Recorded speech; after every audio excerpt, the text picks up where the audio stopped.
All right.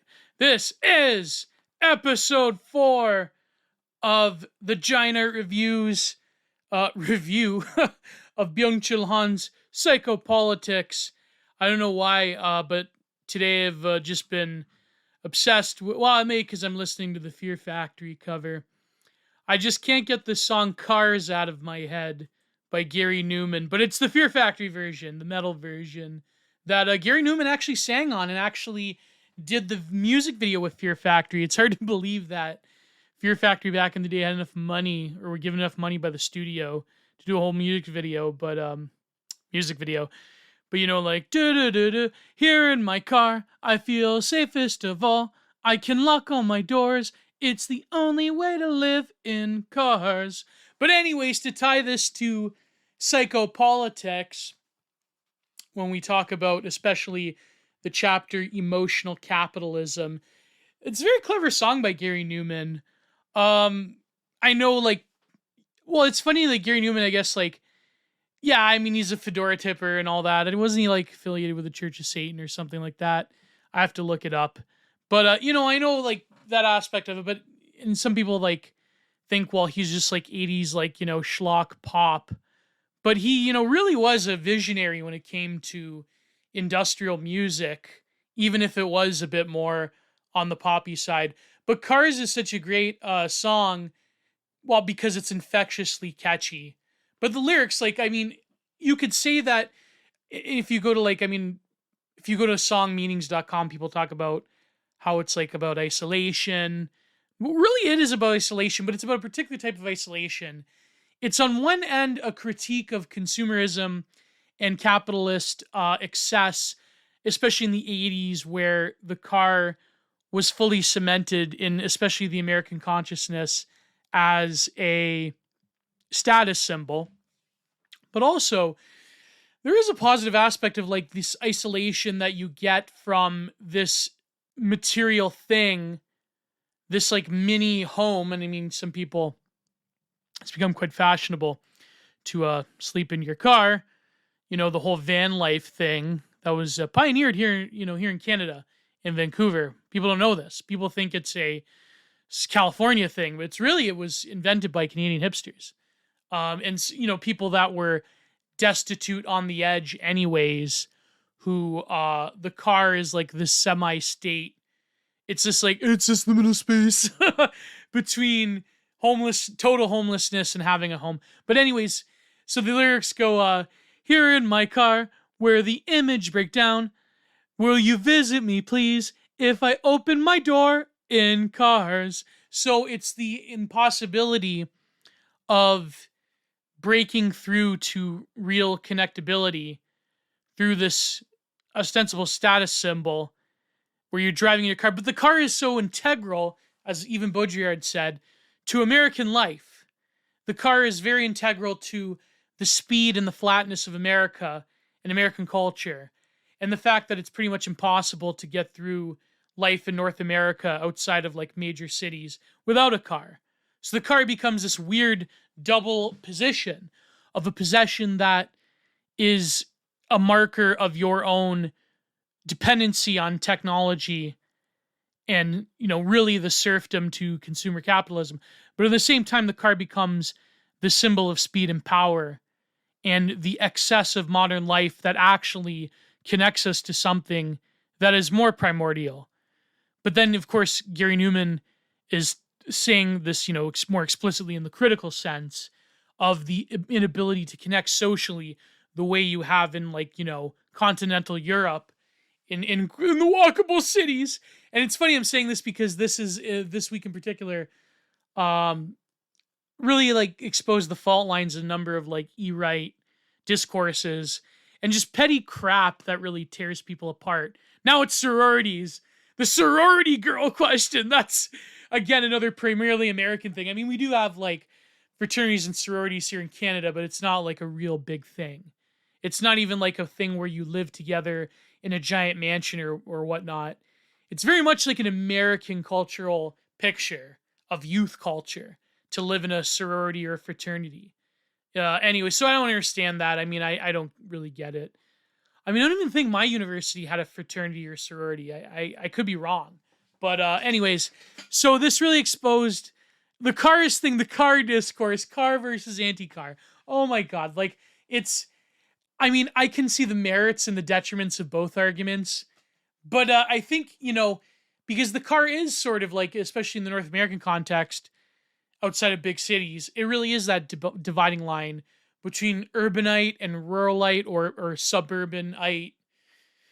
Let's face it, most people are terminal suburbanites. That's or semi-ruralites or whatever. But the car thing is very interesting. It's sort of like, in the one end, it does have a number of very detrimental effects on our health, on the environment, on even just public life, and that, like Gary Newman's pointing out, it is a symbol of isolation. You know, Here in my car, I know I've started to think about leaving tonight, although nothing seems right in cars. And of course, the Fear Factory music. God, it's so catchy. My God. But of course, the Fear Factory music video has this, like, techno, cyberpunk space thing going on. The flying cars like you see in Blade Runner. Of course, Cars was featured in the 1998 album Obsolete that me and Matthew Stout did 5 hours covering. And I believe part 3 will come out this week at the time of recording. So yeah, this is why I have it on my mind. It's funny. It actually is funny how, like I said this in the episode on the Style Talks with Matthew on Fear Factory, I believe part 2, or no, maybe part 1. It's amazing how much cultural cash Fear Factory had, even though they're largely a overlooked band, underrated band nowadays. Like, there was a cover of Kerrang! Magazine when rock and metal magazines were, quite popular in the MTV era. This was like, I believe Megadeth, they pioneered the metal website or metal forum thing. But this was, when people still relied on magazines, they would go into record shops or, gear nerds would hang around in their guitar shops or whatever, their, music stores. And you'd buy these magazines. And on the cover of Kerrang! Was, I kid you not, James Hetfield next to Burton C. Bell from Fear Factory. Like, to say that, the one of the premier, especially in England, one of the premier rock magazines, putting them together, like equating Fear Factory, I believe because Fear Factory was on the tour package with Megadeth. No, sorry, with Metallica. They were on the tour package with them. They were opening for Metallica, and I believe Monster Magnet was opening for both of them. And I think Spineshank was on that tour too. I forget. Yeah. Anyways, this was like late 90s, but that was just insane, right? So the Gary Newman actually did the cover of Cars with Fear Factory, and because I believe the famous industrial producer did the album Obsolete, who did a lot of work with Skinny Puppy, and I believe did a few albums with Gary Newman. So that's how they hooked up, right? Anyways, so Cars, like, nothing seems right, about to leave tonight. So it's that sort of like the American highway, the sort of like the cultural cache of the road trip, of the night drive. And having recently gotten a faster muscle car myself, well, actually my old man did. I can't say that. One of my favorite cars, I think the car I'll probably drive for the rest of my life, is the Dodge Charger. And when you have a good one, it's like, it really is like, it tempts you on the highway with playing chicken and going fast and stunt driving. And you have to really temper that. Anyways, it's crazy the sort of cultural impact the cars have had. And this sort of like romanticism around it in North America does give way to an amount of social isolation. And something that is a part of a lifestyle brand, there is such a thing as a car physiognomy. Something that does isolate you, but at the same time brings you within this greater cultural cachet of the car as status symbol, or the car as not just a vital utilitarian thing, but it speaks to you on a way that gets you emotionally and gets into the way that you think. and becomes a lifestyle brand. Because the Dodge Charger says something about you, the way that driving, a Porsche or driving a, what's a lower end car? I'm not a car guy, I don't know, but like, you know what I mean. It has a certain physiognomy to it. Anyways, that was a long rant, so I know people like the long rant. Hopefully people like the rant about Noam Chomsky from last week. So this is chapter 8. We are fully in the middle, approaching the end of the book. And I have ordered the latest Byung-Chul Han book that I think is coming around August 29th. I think it's called Digitalocracy or something like that. Digitocracy? Something like that. I have to look it up. But I know a patron of mine, he's like, why don't you check out his latest book? It sounds interesting. So I think I will do a number of articles on the Giantart Review series. I wanted to do, what was that one from Wired Magazine, The Future Without Us? I think it's called. That looks very interesting. But this is chapter 8, approaching the end of Psychopolitics. Friendly Big Brother. Friendly Big Brother. What a title.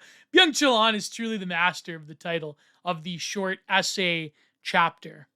Oh, also before we go, I guess having scanned the song meanings section, apparently Gary Newman was attacked a number of times in the streets of London. The shankings, right? So, the car does become a symbol of safety. But I guess if I was some woke academic, what do they call it in Britain? People like Morgoth, what do they call them? Skintellectuals? That's pretty funny. If I was some skintellectual, I would say that the car represents the bifurcation of the suburbs from the urban centers, and the car represents a sort of driving castle of privilege and white supremacy, because the car shields you from the BIPOC populations and youths in particular in urban centers. So the car becomes this symbol of white separatism. It's the driving symbol of white flight, because the car carried white people away from the cities into their deracinated suburbs.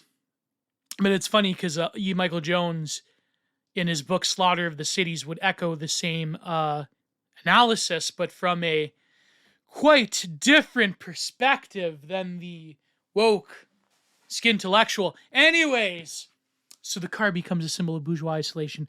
Friendly Big Brother! Newspeak is the name of the idea in George Orwell's surveillance state. But of course, we all know that George Orwell is probably the least sophisticated out of all the young adult dystopian lit. Do they consider that young adult like that in Brave New World and We? I think We was